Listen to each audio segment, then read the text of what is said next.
Et je donne la parole à Christophe pour démarrer ce webinaire du 12 avril. Bonjour à toutes et à tous, et merci. Premier Premier webinaire webinaire qui va. J'ai du retour. retour. Au départ, Au départ, c'est un c'était webinaire un autour du webinaire autour du que c'était que c'était vraiment pas de sensibilisation, de formation. formation et RGPD. Donc l'idée c'est plutôt Donc l'idée c'est plutôt d'avoir d'avoir d'avoir un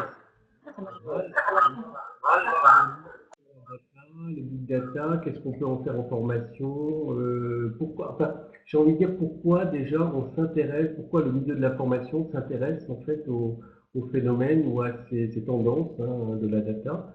Donc avec Cédric Falconet, donc, qui est un vulgarisateur, ou en tout cas c'est quelqu'un qui a appris à faire parler les données, et du coup qui va nous expliquer, qui va nous expliquer aujourd'hui ce qu'il est capable d'en faire ou ce qu'on est capable d'en faire d'une manière générale quand on est une entreprise et peut-être un peu plus particulièrement quand on est un organisme de formation. Voilà. Eh bien, écoutez, bonne écoute, bon webinaire. Et alors, on aura un deuxième webinaire sur le sujet qui aura lieu le 24 mai.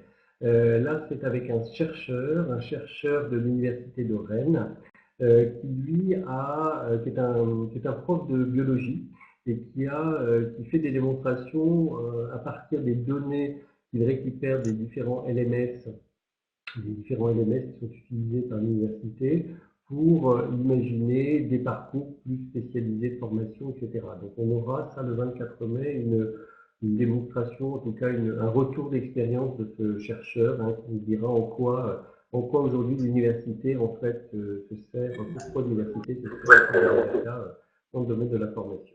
Voilà. Écoutez, je vous souhaite un bon et je m'efface. Ok, merci Christophe pour cette intro. Effectivement, pour rappeler que on se retrouve le mois prochain, donc sur le même sujet. Voilà, petit rappel d'ordre technique. Merci de laisser couper en fait. D'ailleurs, je le fais moi-même parce que je suis aujourd'hui avec une webcam externe, j'ai pas de casque et je me suis aperçu que c'est moi qui générais du retour. Vous en êtes plein effectivement. Donc s'il y a des soucis effectivement d'écho, de retour, tout de suite dites-le dans le chat qu'on ajuste. Et donc pour ceux, Cédric va bien sûr garder le micro tout le temps, mais pour ceux qui n'ont pas à prendre là à l'instant T la parole, merci de couper vos micros juste ce temps-là. Donc nous accueillons aujourd'hui donc Cédric Falconet de la société TalkMe. Et je vais le laisser se présenter qui est TalkMe avant de rentrer dans le cœur de notre sujet de la data à la connaissance. Merci Jean-Luc. La société TalkMe est une société qui est spécialisée dans la data, mais en fait plus spécifiquement en fait pour la faire parler. Donc on essaye d'améliorer notre connaissance pour agir en transformant toutes les données ce qu'on va voir tout à l'heure en informations activables et utilisables. C'est-à-dire de quelque chose d'abstrait en quelque chose de très concret. Voilà l'objectif de la société TalkMe, qui est une société qui est implantée en Normandie, à Alençon.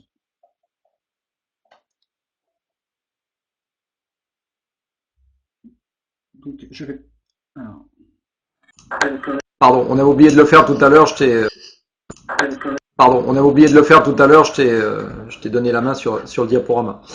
Alors, on a effectivement sur cette question de la data, on dit que tous les 2 jours à peu près, l'humanité produit autant d'informations que ce qu'elle a généré depuis l'aube de la civilisation. Enfin, jusqu'en 2003, on constatait ça, hein, de l'aube de la civilisation à 2003. À partir de cette date, on a commencé de produire autant de choses tous les jours. 90% des données qui sont disponibles aujourd'hui sur le web ont été produites ces 2 dernières années, et on a tendance à dire, enfin les spécialistes ont tendance à dire que le volume d'informations numériques double à peu près du coup tous les 2 ans. Donc une fois ce côté big data dont on ne cesse de parler depuis un moment, nous amène malgré tout à nous poser la question pourquoi aujourd'hui, là en 2018, on parle autant de data, et quels sont les éléments nouveaux qui nous amènent à ne serait-ce qu'à faire ce webinaire aujourd'hui, mais à nous intéresser de beaucoup plus près à ces datas que l'on a dans nos systèmes informatiques, nos ordinateurs, nos réseaux, nos clouds, et j'en passe. Tout à fait.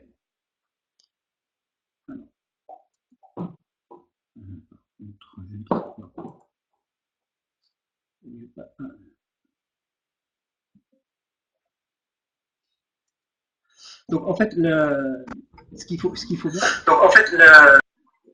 faut bien comprendre aujourd'hui, c'est pourquoi on parle de données et de data, c'est qu'en fait, elle est au cœur de la digitalisation et de la révolution numérique. En fait, aujourd'hui, tous les échanges deviennent digitaux.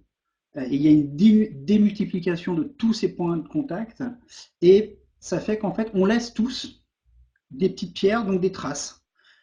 Et aujourd'hui, ces traces, c'est une mine d'informations pour nous, entrepreneurs ou vous, organismes de formation, parce qu'en fait, ça va nous permettre 3 grandes choses: d'améliorer notre connaissance client, donc de pouvoir mieux répondre à leurs attentes, mais aussi notre connaissance utilisateur. Pourquoi? Parce que les personnes qui vont utiliser, par exemple, vos services, qui vont venir suivre la formation, ne sont pas obligatoirement ceux qui vont vous payer la formation. Donc c'est vraiment, il y a une grosse différence entre le client et l'utilisateur. Et troisième chose qui est importante, c'est que cette analyse des données va permettre d'améliorer notre connaissance des usages et d'en découvrir de nouveaux. Cette analyse nous permet finalement de voir des choses qu'à l'œil nu on ne voyait pas, et aussi de mieux comprendre, donc quelque part demain, de mieux décider. C'est vraiment pour ça qu'aujourd'hui, la data est au cœur de toutes les discussions, et qu'elle va l'être encore de plus en plus, c'est certain, parce qu'en fait, toute organisation qui saura l'utiliser, la transformer, va prendre un avantage concurrentiel fort, parce qu'il va savoir générer de nouveaux gisements de valeur. Et donc, en fait, il va aller beaucoup plus vite dans son évolution et pouvoir prendre une avance sur les autres, ce qui va lui permettre d'évoluer en fonction de la situation. Alors, quand on parle de données, il faut déjà essayer de comprendre ce que c'est qu'une donnée. Alors, je vais essayer tout au long de ce webinaire d'être le plus simple possible, de ne pas employer trop de termes techniques et d'être le plus concret possible. Voilà, donc ça c'est un des objectifs. Alors aujourd'hui, en fait, on considère qu'on a 2 types de données, qui sont les données dites structurées. Donc ça, elles sont très faciles. Les données structurées, c'est toutes les données qu'on va avoir dans nos logiciels. Quand on remplit un formulaire, on récupère de la donnée. Quand on remplit, quand on fait un tracking, c'est de la donnée qui est structurée, parce qu'en fait, elle vient d'un endroit précis. Donc ça, c'est la donnée la plus facile à utiliser, je dirais, dans un quotidien. Mais aujourd'hui, on va aller beaucoup plus loin, parce que, et on va pouvoir aussi capter tout ce qu'on va appeler les données non structurées. Et c'est en fait cette exploitation des données non structurées qui va permettre d'augmenter notre connaissance, et qui fait aujourd'hui qu'on augmente de façon exponentielle le nombre de données disponibles. C'est toutes les données RH commerciales, c'est ce qui est présenté. Et en fait, on se rend compte que le potentiel de données est partout. Une image, c'est de la donnée. Une annonce, c'est de la donnée. Et aujourd'hui, tous les outils les outils nous permettent de capter cette donnée, et aussi demain de l'analyser. Si je vais trop vite, il faut me le dire, parce que Non, pour l'instant, pas de questions dans le chat, donc tout va bien. Je t'interromprai et on prendra les questions. Alors oui, on l'a pas rappelé, mais peut-être que parmi vous, il y a certains d'entre vous participent peut-être pour la première fois au webinaire de Communautique, hein, donc n'hésitez pas. Alors soit vous avez en haut à gauche une petite main qui va me faire un bip dans les oreilles à moi et Cédric, signalant que vous voulez poser une question à l'audio en l'occurrence. Ou attirer l'attention sur une question que vous aurez mis dans le chat en bas à gauche. Vous pouvez poser des questions, faire des remarques, hein, c'est pas forcément des questions, ça peut être des remarques et dans ce cas-là, on les prendra à la volée. Voilà, c'est ça, peut-être qu'il faut être le plus réactif par rapport à vos interrogations parce que je peux dire beaucoup de choses, mais voilà, l'idéal c'est que ça va répondre aussi à vos interrogations. Donc voilà, donc ça c'est vraiment les différents types de données pour comprendre après ce qu'on va pouvoir en faire. C'était un élément important de rappeler. Alors, on va parler, en fait, on va avoir je vais vous présenter deux grands types de données. Les données personnelles dont on parle beaucoup aujourd'hui, et je vais y revenir juste après, donc qui peuvent être, donc qui sont en fait, qui sont liés à un individu, quel qu'il soit. Donc ça peut être des données transactionnelles, ses achats, ses passages, ses données comportementales. Ou est-ce que par exemple chez vous, si on va dire par exemple un apprenant qui est sur une plateforme de e-learning, ou est-ce qu'il s'est connecté, qu'est-ce qu'il a vu, comment il a vu, là on est sur de la donnée comportementale.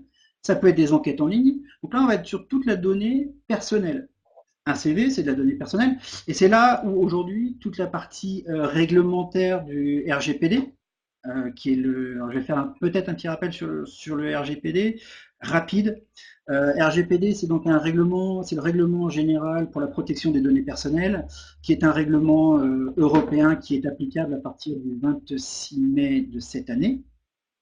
En fait, il est déjà applicable, mais on est en cours, il sera obligatoire à partir du 26 mai, qui a pour objectif de protéger les données du citoyen que nous sommes.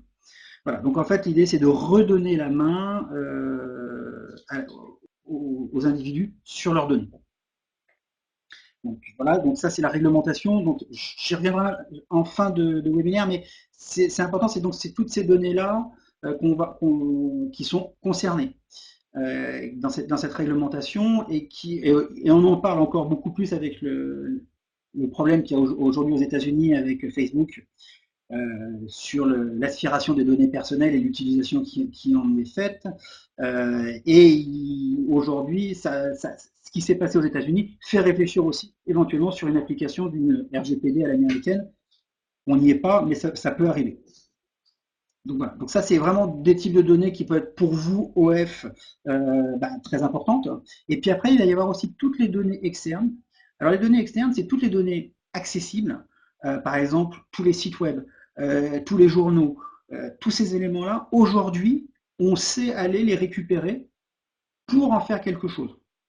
Quoi? Je ne sais pas encore, mais pour en faire quelque chose, ça c'est certain. Et puis en autres données externes qui peuvent avoir leur importance, c'est tout ce qu'on va appeler tout ce qui est open data. Donc en fait, c'est tout ce qui est données publiques qui vont être mises à disposition de l'ensemble des personnes qui le souhaitent. Aujourd'hui, il y a une obligation pour toutes les collectivités nationales, territoriales, locales, de mettre à disposition leurs données. Et c'est là où on parle d'open data. Et donc, c'est aussi des éléments qui peuvent être pris en compte quand vous allez chercher à transformer la donnée en connaissance. Pourquoi? Parce qu'en fait, ça va nous permettre, notamment sur les données INSEE ou les données sur les recensements, d'anticiper, de connaître l'environnement dans lequel on va intervenir et dans lequel va avoir lieu cette analyse. Donc, voilà. Aujourd'hui, on a vraiment ces deux grands types de données qui interviennent dans les analyses et qui nous permettent d'accroître notre connaissance.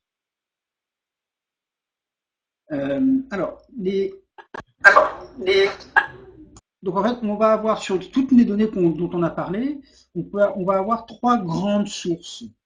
Ce que je vais appeler d'abord les données propriétaires, ce sont toutes les données que vous collectez vous-même. Donc toutes les données de vos clients, de vos prospects, de vos salariés, de vos apprenants, toutes ces toutes ces données comportementales, l'ensemble des données qu'on a vues par rapport à l'utilisation qui est faite. Et ensuite, ça c'est vraiment le gros cœur. Ces données-là, et c'est les données qui auront le plus de qualité, qui auront une qualité la meilleure, puisque c'est celle que vous maîtriserez totalement. Le deuxième type de données, donc c'est ce qu'on appelle nous les second party data, ce sont les données partenaires. Ce sont des données que vos partenaires peuvent vous partager.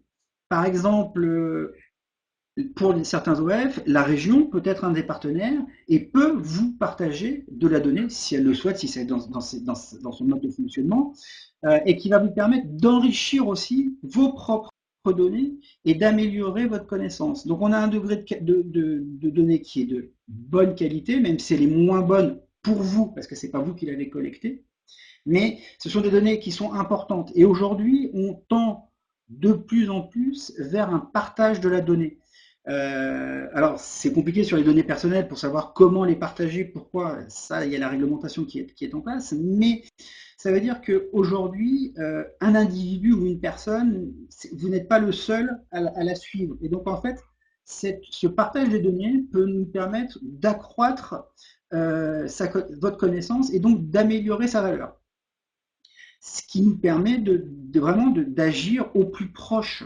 Il ne faut pas penser que que vous êtes le propriétaire des données. Finalement, j'expliquais, alors c'est pas c'est pas pour les organismes de formation, mais je discutais avec très récemment avec un réseau de commerçants indépendants qui disaient que voilà, ils avaient leurs propres données, mais qu'ils voulaient pas les partager.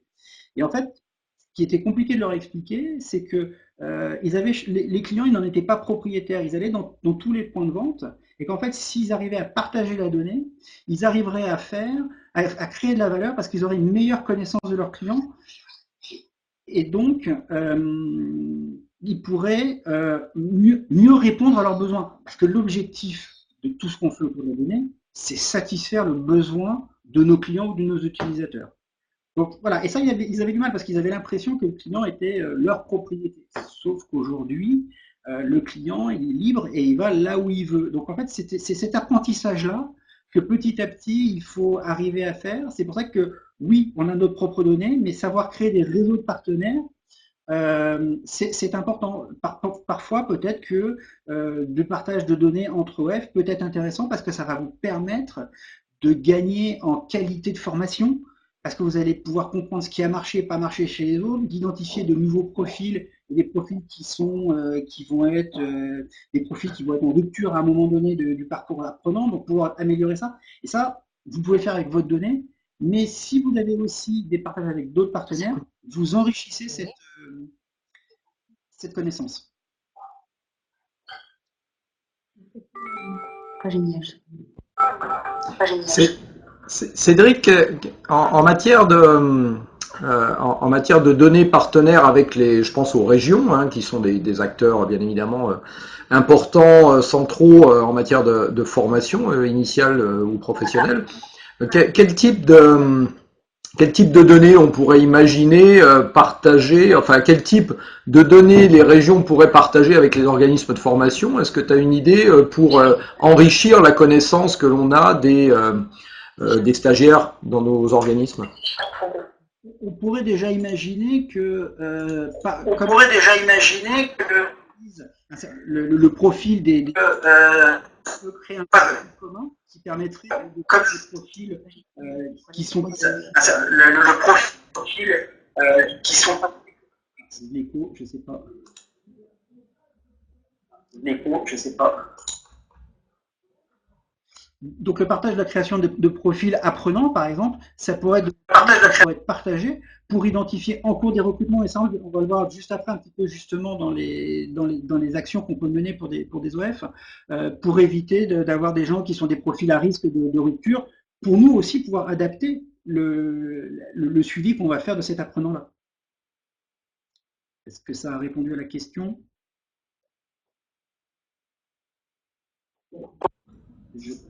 Ouais, ok, merci. J'ai entendu un bip, une personne qui disait qu'il y avait une question. Donc,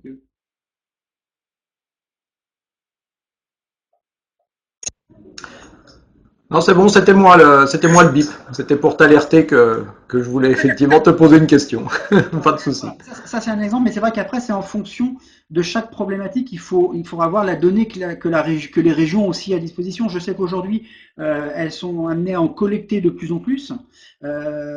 C'est bien de la collecter, mais ça va être très important de savoir en tirer de la connaissance. Et ça, c'est aussi en fonction de chaque problématique, et on verra comment euh, comment créer un projet analytique, hein, comment faire parler la donnée. On va le voir un petit peu après, je vais mettre une sorte de démarche projet. Et voilà, ça va essayer d'expliquer parce qu'en fait, on ne peut pas partir, on peut pas, il faut partir en général dans la donnée, dans l'analyse de la donnée, d'une problématique qu'on va essayer de régler.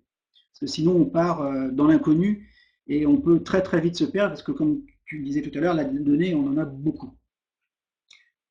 La dernière source de données qui est à disposition, bah, c'est les données achetées.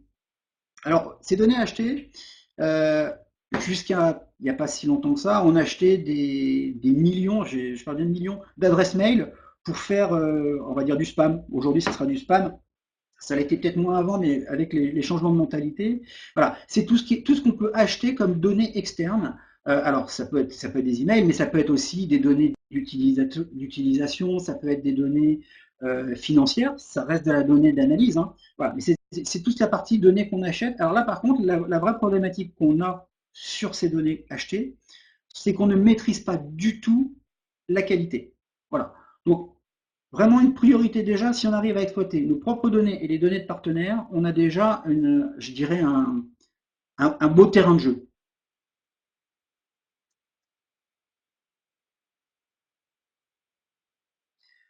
Alors, Alors, une question.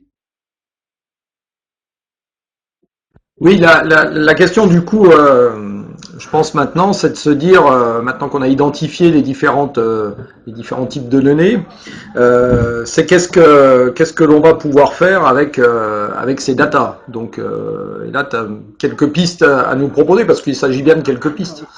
Juste quelques réflexions qu'on a eues avec des OF avec lesquels on échange régulièrement. Donc c'était de voir, et puis les problématiques que rencontraient des OF. Donc j'en ai listé un certain nombre qui sont comment éviter les ruptures de parcours, comment améliorer le recrutement des profils aussi, parce que finalement c'est aussi recruter un apprenant, et si on a conscience que c'est pas la bonne direction qu'il prend, il faut savoir jouer un rôle de conseil et d'orientation. On va pouvoir suivre les interventions, que ce soit des professeurs et des apprenants. Donc le 24, le 24 mai, vous allez avoir un exemple, donc c'est intéressant, ça sera intéressant. Euh, c'est aussi un moyen d'anticiper de nouvelles formations et d'améliorer les déroulés pédagogiques. Parce qu'aujourd'hui, on va savoir écouter. Alors, je reviendrai un tout petit peu plus tard sur deux exemples. Voilà, on peut améliorer les parcours, prospects clients, apprenants. On peut aussi les personnaliser. Donc ça, c'est vraiment des éléments qu'on va tirer de la data et de l'analyse des données qu'on collecte. Ça pourrait être aussi, je dirais, une optimisation des moyens humains.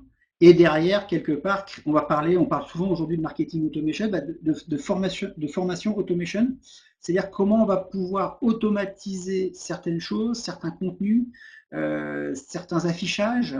Je pense sur les plateformes de e-learning, voilà, sur tous les documents, sur les notes, tout ce qu'on va pouvoir améliorer et personnaliser. En fait, on va être vraiment sur la personnalisation des parcours apprenants.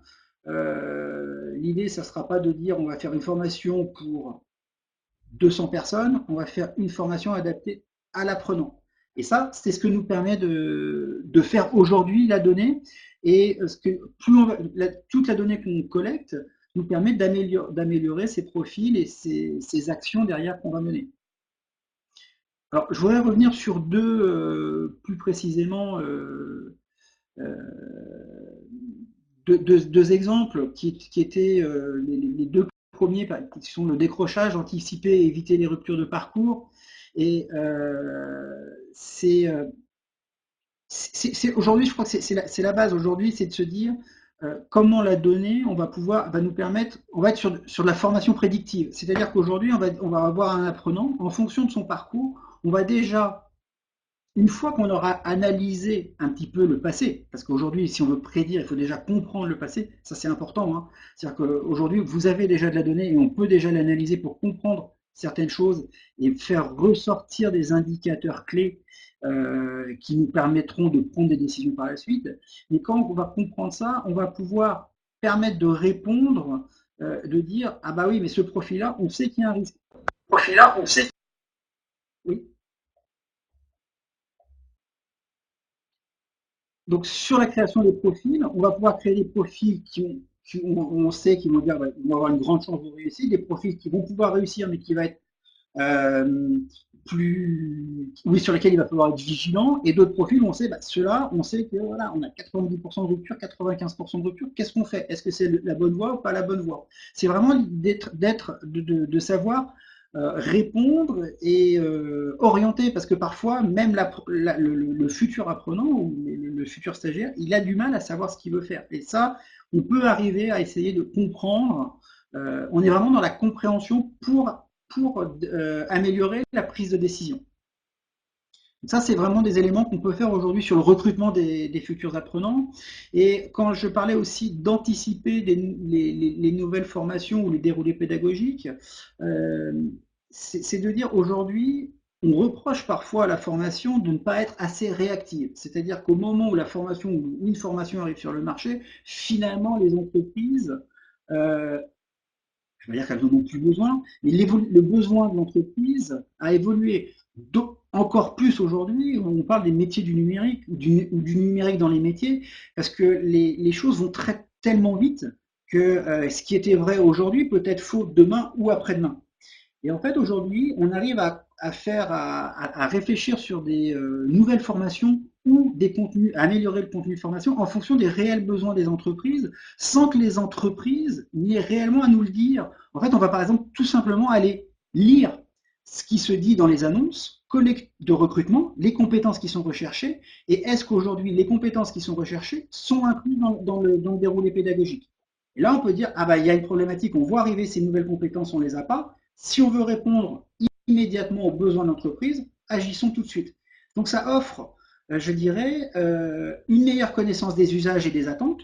Donc, on peut avoir une réaction qui ne va pas mettre, je dirais, 1 an et demi avant le changement des déroulés, mais on va être dans la méthode agile, c'est-à-dire qu'on va répondre aux réels besoins presque en temps réel, en fonction des besoins des futurs employeurs. Et ça, je pense qu'aujourd'hui, c'est vraiment grâce à la donnée et à l'analyse qui va se dire sur les réseaux sociaux, ce qui va se dire dans les annonces, voilà, où on peut vraiment collecter cette donnée, voir des nouvelles tendances, des nouveaux usages ou des nouveaux besoins et avoir immédiatement en tant que COEF une réaction et de proposer ça. C'est-à-dire qu'on va pouvoir faire même quasiment des formations quasi adapté, j'irai à son territoire aussi, parce qu'on peut définir quel degré d'écoute on va avoir. Et on sait qu'un territoire, on va prendre l'Orne, n'a peut-être pas les mêmes besoins que ceux dans le Calvados. Voilà. Et ça, c'est, par exemple, on sait que les besoins à Paris ne sont pas les mêmes que dans les territoires ruraux. Voilà. Ça, c'est la réalité. Aujourd'hui, c'est quelque chose que l'on peut faire et quasiment en temps réel. Est-ce que vous avez des questions par rapport ou des Alors moi, du coup, moi, ça m'amène une question, et je sais que ça peut faire débat justement, enfin interroger tout du moins entre différentes personnes. C'est de se dire là, on va chercher des informations les plus précises, possibles, soit à l'échelle d'un territoire. Donc là, on peut imaginer que ce sont des données, on va dire, plus anonymes.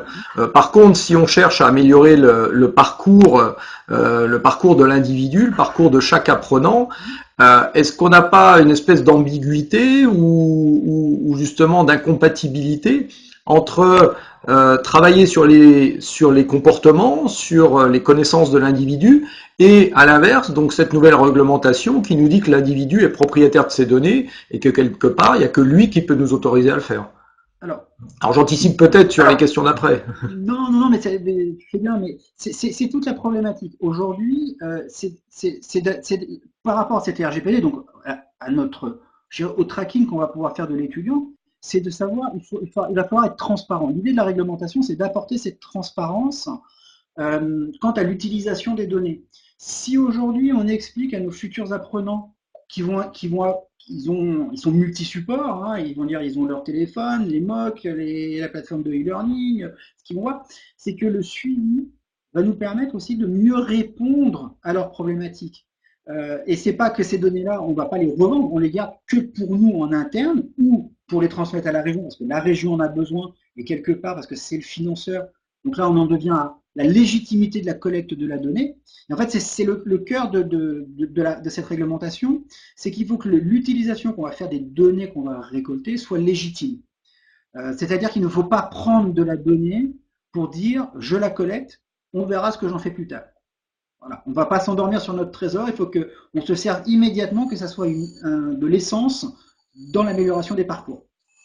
Donc voilà, c'est d'expliquer. Il faut de toute façon, si on se sert de ces données-là, être très transparent et dire voilà, nous, ça nous permet d'identifier et d'anticiper d'éventuelles difficultés dans votre formation. Et de dire, bah, on va pouvoir justement, si on détecte que vous avez une difficulté, pas attendre que vous ayez décroché au bout de 6 mois, mais au bout de 3 jours ou 10 jours, dire à un intervenant, ah ben il faudrait contacter cet apprenant-là parce qu'il a une difficulté à tel endroit.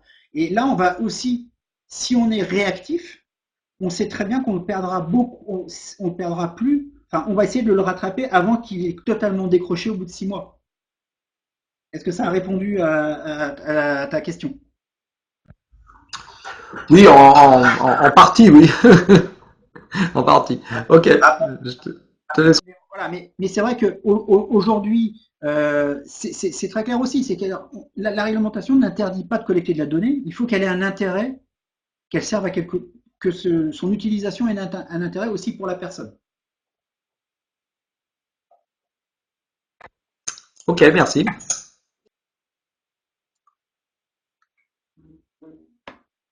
Alors, comment procéder si on veut par contre, je n'ai plus déroulé, j'ai plus la main sur le.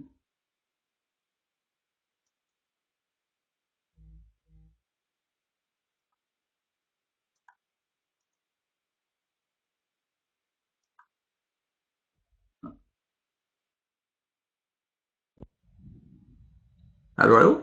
Ah, on a perdu on a perdu Cédric. C'est pour ça qu'il avait plus la main. À mon avis, il avait voilà un problème. Il est revenu. Ça arrive. Voilà. Par contre, peut-être me redonner la main sur le. Voilà.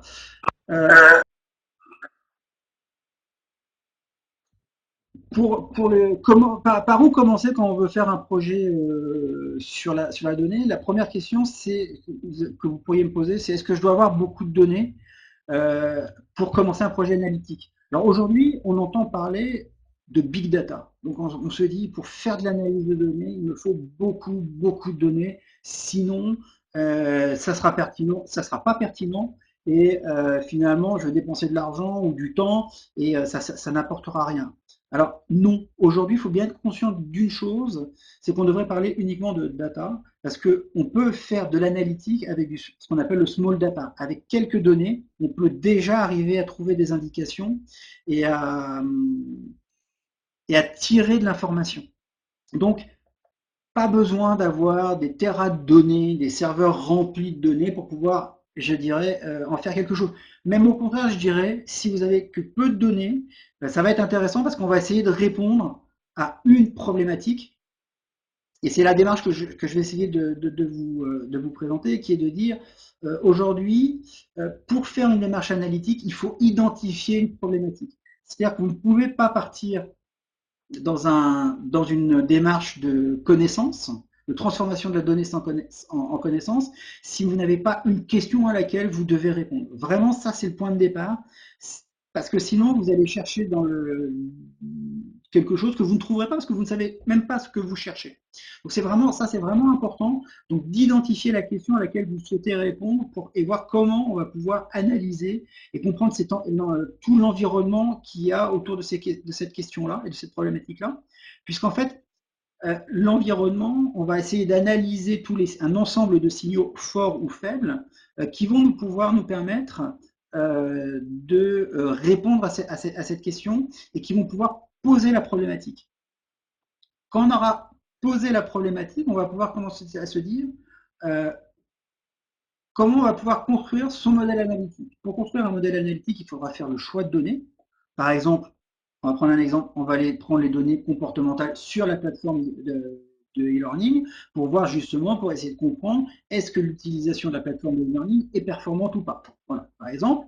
Et après, on va essayer de tester des modèles pour essayer de comprendre, pour essayer de tirer des résultats. Alors, bon, c'est parfois de la démarche un peu empirique, hein. On fait des tests et on essaye de voir si l'information qu'on en tire paraît cohérente ou non. Il n'y a pas de. Parfois, on va se rendre compte que bah non, il n'y a pas de cohérence. Donc, on va chercher pour essayer de construire le modèle d'analyse et de pouvoir dire voilà, voilà ce qui est fait et vers quoi ça va tendre et ce qui va nous permettre demain, une fois les résultats analysés, de mettre en production et de faire, je dirais, du prédictif et de dire, par exemple, la plateforme d'e-learning est pertinente si on réalise telle ou telle action. Et attention, si on voit tel ou tel comportement, il va falloir agir pour que l'apprenant puisse en tirer sa meilleure utilisation possible. Donc ça, c'est vraiment important. Hein. C'est de dire, aujourd'hui, la donnée ne vous sera utile que si vous avez identifié des questions à laquelle vous souhaitez répondre. Cédric, est-ce que derrière ce que tu viens de dire, est-ce que ça justement, est-ce que ça répond en partie à la question qu'on peut se poser ou la réflexion qu'on peut avoir, de se dire bon bah les données à la limite, on peut leur faire dire n'importe quoi si on les croise dans un sens ou dans l'autre. Est-ce à dire que si on n'a pas une problématique de départ, on peut effectivement les manipuler pour un petit peu leur faire dire ce que l'on veut. Oui, oui. Si tu n'as pas de problématique de départ, si tu ne sais pas quelque part la réponse que tu cherches, oui, aujourd'hui on dit bien un chiffre, on peut faire dire tout et son contraire. Tout dépend comment celui-ci est présenté, mais il va avoir aussi dans cette analyse, l'analyse du passé va permettre de guider le futur. C'est évident, hein, on dit que l'histoire est un éternel recommencement, et c'est vraiment ça. C'est pour ça que tout à l'heure je disais vraiment bien de comprendre le passé avant de vouloir travailler sur le futur. Mais okay, le passé, on analyse par exemple à la problématique, quelles étaient les réactions passées, quels faits quel élément factuel on a avant de passer à la prédiction. Est-ce que ça a répondu à ton interrogation? Oui, merci. Donc voilà, donc ça c'est vraiment, je dirais là, on a une démarche analytique qui va pouvoir nous permettre d'apporter des réponses et qui va vous permettre de vous servir de vos données. Voilà, et aujourd'hui vous pourriez me dire, mais quelles données on a disponibles? Parce qu'en fait la vraie problématique c'est qu'on n'a pas du tout de conscience sur quel volume de données on est assis. Et aujourd'hui je dirais que la contrainte réglementaire RGPD est une véritable opportunité de découvrir son capital data. Pourquoi? Parce qu'aujourd'hui, dans la CNIL, dans la démarche de mise en conformité par rapport au RGPD, a préconisé en étape 2 de réaliser la cartographie des traitements de données personnelles. Aujourd'hui, l'idée, c'est de dire on va partir des traitements de données, c'est-à-dire que ça va permettre, je dirais, de découvrir en fait l'ensemble des données qu'aujourd'hui on collecte ou on génère au sein de notre organisme. Et ça, aujourd'hui, c'est le seul moyen d'en prendre connaissance et on va dire que c'est cette contrainte réglementaire. Donc, vous allez répondre à une contrainte réglementaire qui est de fournir un registre des traitements de données personnelles, mais va vous faire prendre conscience de toute la donnée que vous avez à votre disposition. Et ça, c'est aujourd'hui un élément qui est nouveau parce qu'en fait, on sait pas ce qu'on a comme données. Et la vraie problématique, c'est qu'on ne sait pas. On a souvent échangé dans les entreprises et on leur dit, mais vous avez quoi comme données?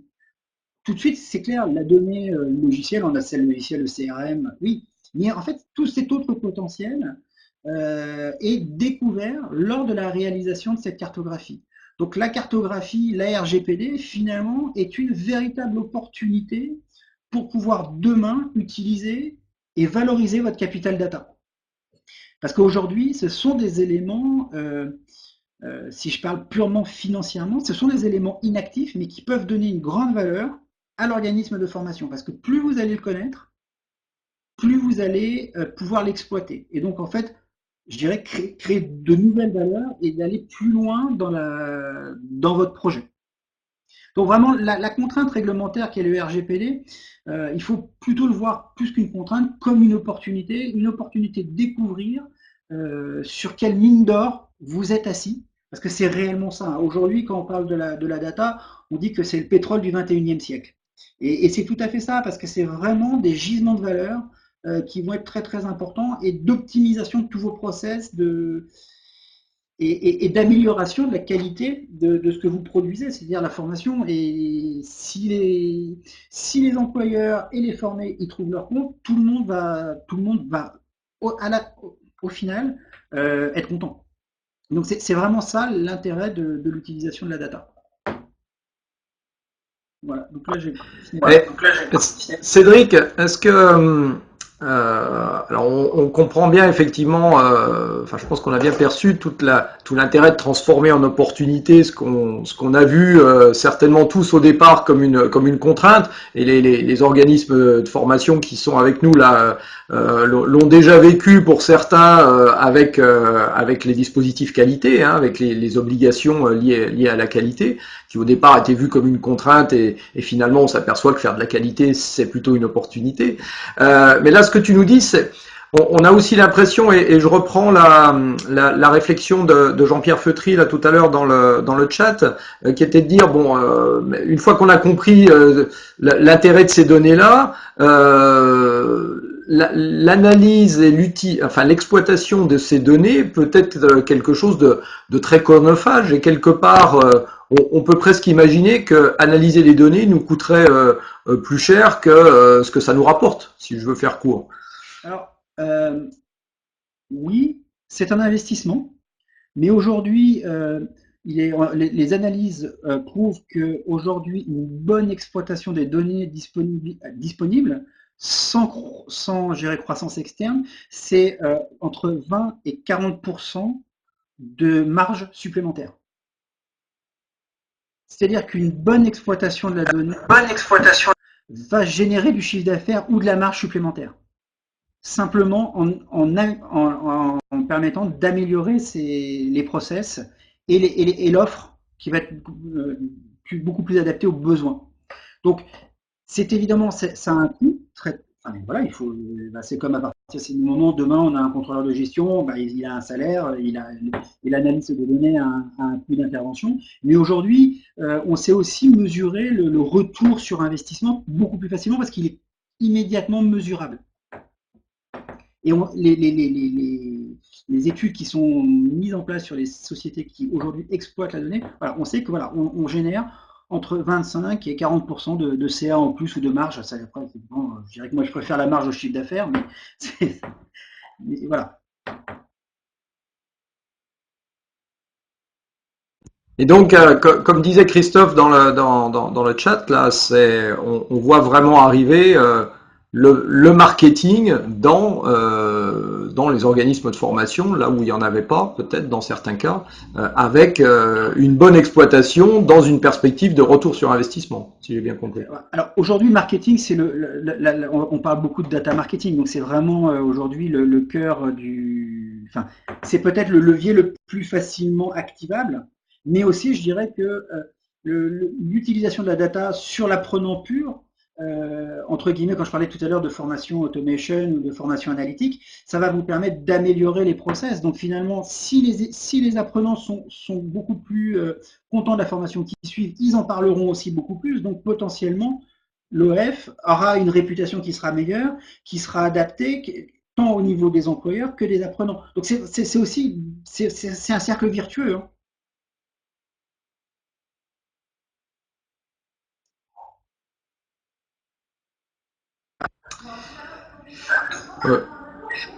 Ok, justement Christophe parlait aussi des universités qui commencent à à introduire en L3 dans le domaine du juridique, hein, notamment de la formation sur l'analyse des données. On sait également, il y a eu des expérimentations, enfin des études de fait sur le diagnostic dans le secteur médical, hein, avec une fiabilité supérieure quand les diagnostics sont automatisés ou tout du moins largement aidés par l'exploitation des données du patient que par le simple diagnostic humain.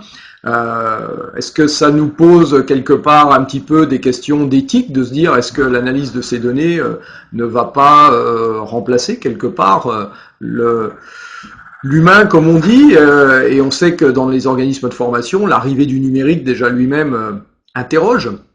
Est-ce que c'est pas un souci d'interrogation supplémentaire que de se dire, bah, par exemple en matière d'orientation, on a parlé de recrutement tout à l'heure, est-ce qu'en matière d'orientation, l'exploitation des données pourrait mettre en péril ou tout du moins modifier sensiblement ce qu'est aujourd'hui le rôle de quelqu'un qui va faire du conseil, de l'orientation, qui va accueillir ces publics-là?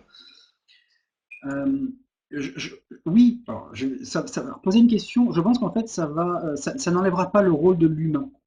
Par contre, ça va lui faciliter son travail et il va pouvoir aussi être là où il va y avoir plus de valeur ajoutée dans son travail. Euh, Lire un CV, je suis pas sûr qu'il y ait une valeur ajoutée tout de suite. Par contre, de dire ce CV-là, on peut peut-être le retravailler parce qu'il a été identifié et il va pouvoir passer plus de temps sur des apprenants qui en ont besoin ou qui ont besoin de plus d'informations. Ça, je trouve on est vraiment dans la mission de la diminution des tâches, je dirais, avec moins de valeur et de pouvoir concentrer les moyens humains là où ils vont réellement être nécessaires. C'est pour ça que tout à l'heure je passais voilà, une opportunité pour pouvoir mieux organiser les moyens humains en fonction des réels besoins. Et ça, par contre, ça va apporter. Donc oui, ça va avoir un impact sur les RH, ça va avoir un impact sur l'organisation, mais comme toute révolution à un moment donné a eu un impact sur nos méthodes de travail, sur nos façons d'être, voilà. Il ne faut pas non plus se dire que la machine ou la data, on parle d'intelligence artificielle, va tout remplacer. À un moment donné, on a toujours besoin d'humains, ça le fait évoluer.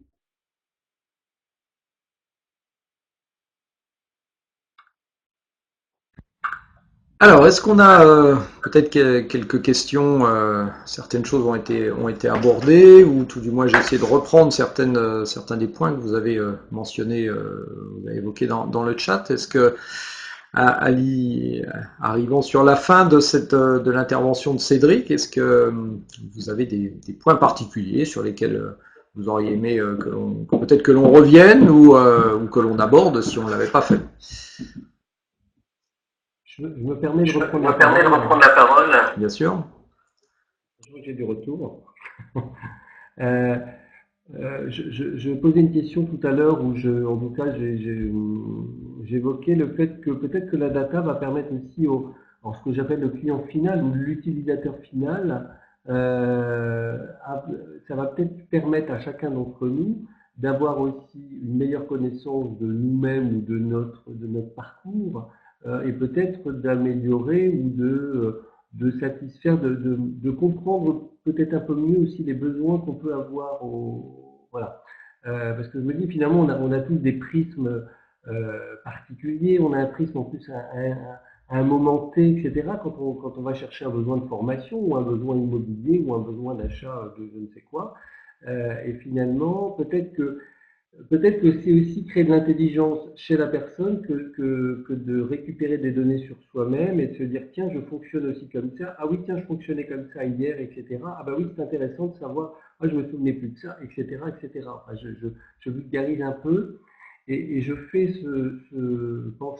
cependant parce que je pense évidemment que c'est intéressant dans l'univers de la formation et peut-être demain de se pencher sur la question de je suis organisme, qu'est-ce qu'il va falloir que je propose à tout un chacun qui aura peut-être son CPA, son CPA en monnaie sonnante et trébuchante et qui pourra activer directement.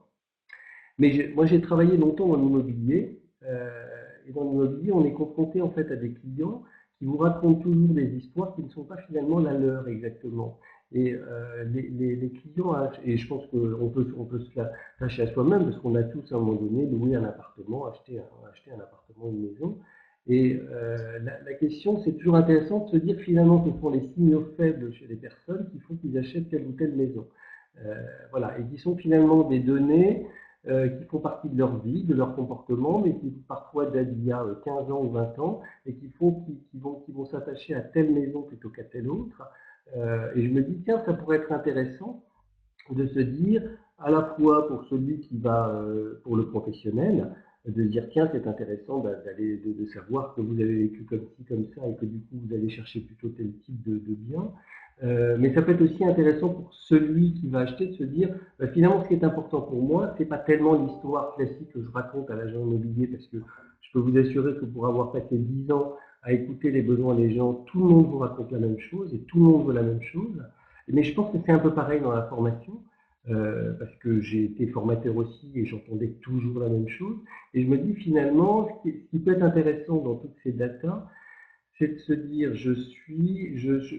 j'apprends, alors en tant que professionnel, j'apprends à manier beaucoup plus finalement de data que ce qui m'est donné à voir quand je reçois quelqu'un de visu, et peut-être aussi en tant qu'utilisateur final, tiens, je m'enrichis de mes propres data, et du coup, je me rends compte que mon fonctionnement, il n'est pas si simple que je peux penser. Voilà. C'est une réflexion en fait, hein, que je fais. Alors, c'est intéressant votre réflexion parce que enfin, sur la notion des signaux faibles, aujourd'hui on travaille énormément sur cela. On a même, nous, au sein de Tocmi, mis en place une cellule de recherche et développement autour de l'utilisation de ces signaux faibles parce qu'en fait, on est persuadé que ce sont eux qui vont le plus agir à terme sur le comportement. Et c'est sur ceux qui sont et c'est ceux qu'on peut pas qu'on cache moins facilement, je dirais. Quand on dit toujours la même chose, mais il y a des signaux faibles qu'on ne pense pas à cacher et qui sont en fait sources sur l'utilisation dans les modèles prédictifs de prospective, qui sont vraiment intéressants à exploiter.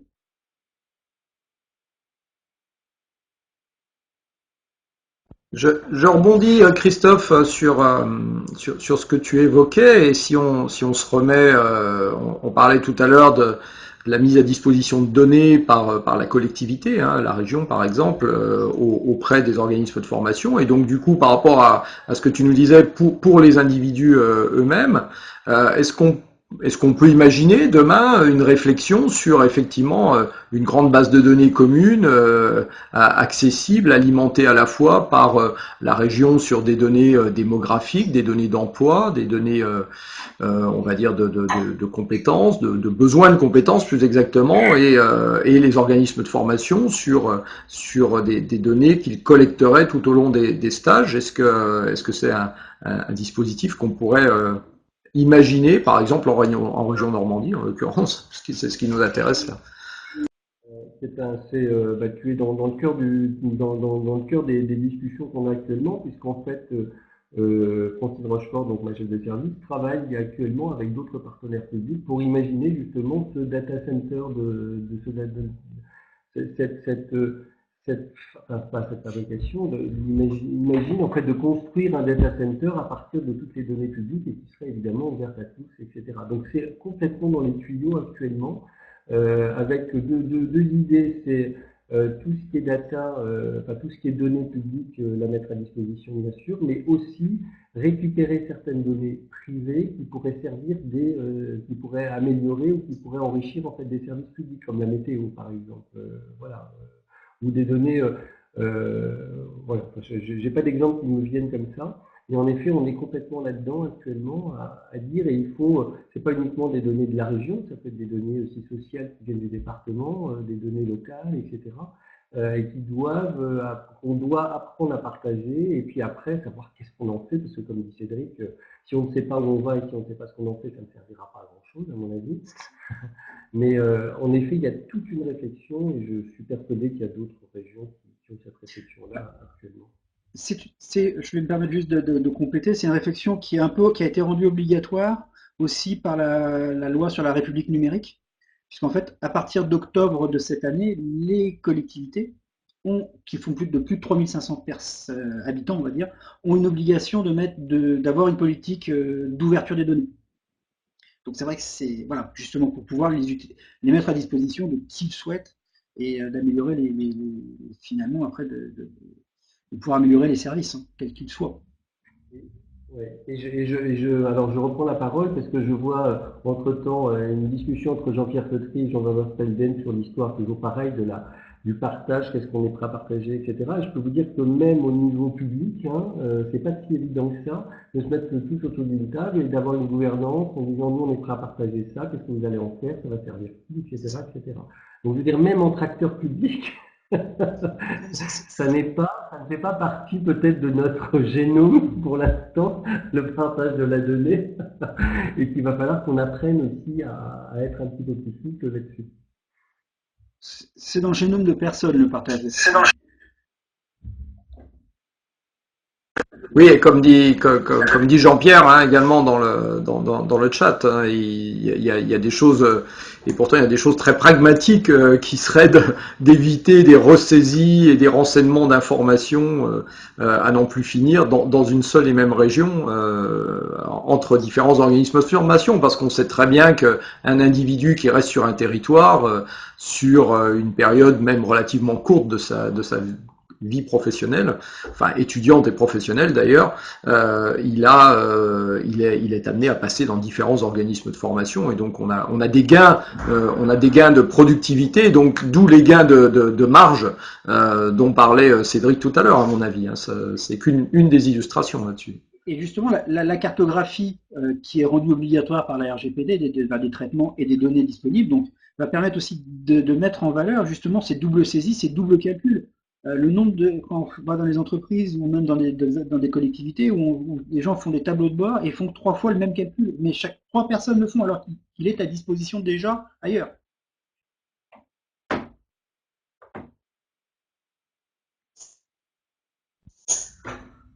Très bien, bah écoutez, est-ce que peut-être Cédric a un dernier mot pour conclure ce webinaire? Je vois qu'il est pratiquement 14 heures. On a à cœur de toujours rester dans notre créneau pour que chacun puisse vaquer à ses occupations, comme on dit, à partir de 14 heures. Mais merci dans tous les cas, merci Jean aussi. Juste, je dirais, c'est que si vous voulez commencer dans la donnée, il faut commencer par une petite problématique et la régler. Il ne faut pas vouloir tout gérer d'un coup et simultanément. C'est vraiment une question et on l'étudie pour tout, plutôt que de vouloir tout se dire on va tout régler d'un coup. Voilà. Ok, ben merci sur le dernier mot. Je vous ai affiché l'évaluation traditionnelle, on va dire, pour ceux qui ont l'habitude de nous rejoindre une fois par mois. Donc du webinaire communautique, en 30 petites secondes, vous pourrez répondre au questionnaire qui nous dira, outre votre appréciation, ce que vous avez pensé de ce webinaire, nous glisser quelques idées également pour les webinars alors on va commencer à réfléchir maintenant au deuxième semestre, hein, puisque le programme est bouclé jusqu'au mois de juin, mais de façon à penser au deuxième semestre, et puis surtout, comme l'a évoqué Christophe au début de cette heure, n'oubliez pas, donc c'est le 24 mai pour un autre webinar, toujours autour des données, mais avec, je dirais, une autre approche et dans un autre contexte qui est essentiellement le contexte universitaire, et comment les universitaires aujourd'hui s'emparent, traitent ces données et ce qu'ils en font. Voilà. Merci pour votre participation à toutes et à tous. Et puis, on vous souhaite une excellente fin d'après-midi. Merci à Cédric surtout pour son apport précieux et très précis sur ce sujet ô combien nébuleux dans tous les sens du terme encore parce que c'est dans le cloud pour beaucoup, parce que les data c'est du big data et on voit bien qu'on a besoin d'avoir des repères pour nous aider à comprendre tout ça. Merci à tous. Merci.